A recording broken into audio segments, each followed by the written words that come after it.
നമസ്കാരം. പശ്ചിമേഷ്യയിൽ പുകയുന്ന അമേരിക്ക-ഇറാൻ യുദ്ധം ഗൾഫിന്റെ സാമ്പത്തിക സ്ഥിതിയായ ദുബായിയെ സാരമായി തന്നെ ബാധിച്ചതായി റിപ്പോർട്ടുകൾ. യുദ്ധം മുറുകിയതോടെ ദുബായിലെ ടൂറിസം വ്യവസായത്തിന് കാര്യമായ തിരിച്ചടിയാണ് ഏറ്റത്. പ്രതിദിനം $500 മില്യൺ, അതായത് ഏകദേശം 4200 കോടിയിലധികം രൂപയുടെ ഭീമമായ നഷ്ടമാണ് ദുബായ് നേരിടുന്നതെന്നാണ് ഡെയിലി മെയിലിന്റെ റിപ്പോർട്ട്.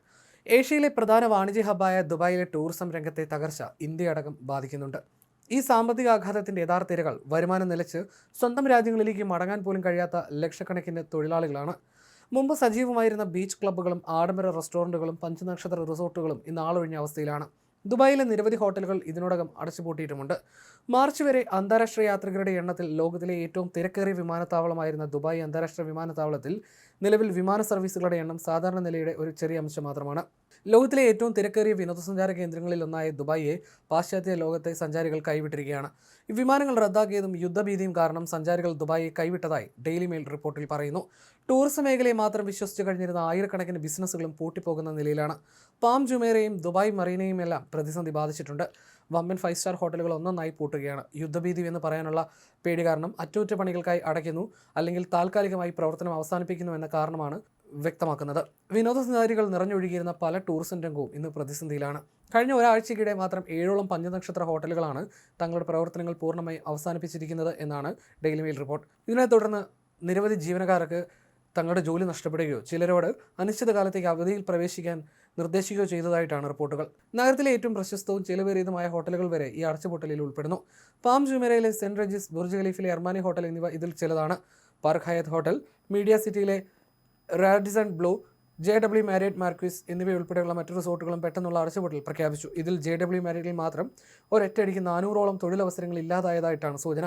ഈ യുദ്ധത്തിന്റെ ഏറ്റവും വലിയ ഇരകൾ അവിടെ പണിയെടുക്കുന്ന വിദേശ തൊഴിലാളികളാണ്. ജോലി പോയതോടെ താമസിക്കാൻ ഇടമില്ലാതെയും ഭക്ഷണം കഴിക്കാൻ വകയില്ലാതെയും ലക്ഷക്കണക്കിന് തൊഴിലാളികൾ ദുരിതത്തിലായി. ഇതിൽ വലിയൊരു വിഭാഗം ഇന്ത്യക്കാരടക്കമുള്ള ഏഷ്യൻ രാജ്യങ്ങളിൽ നിന്നുള്ളവരാണ്. നാട്ടിലേക്ക് മടങ്ങാൻ ആഗ്രഹമുണ്ടെങ്കിലും വിമാന ടിക്കറ്റിന് പണമില്ലാത്ത അവസ്ഥയിൽ കഴിയുകയാണ് പലരും. മിക്കവരും ലേബർ ക്യാമ്പുകളിൽ പട്ടിണിയിലാണെന്നാണ് റിപ്പോർട്ട്.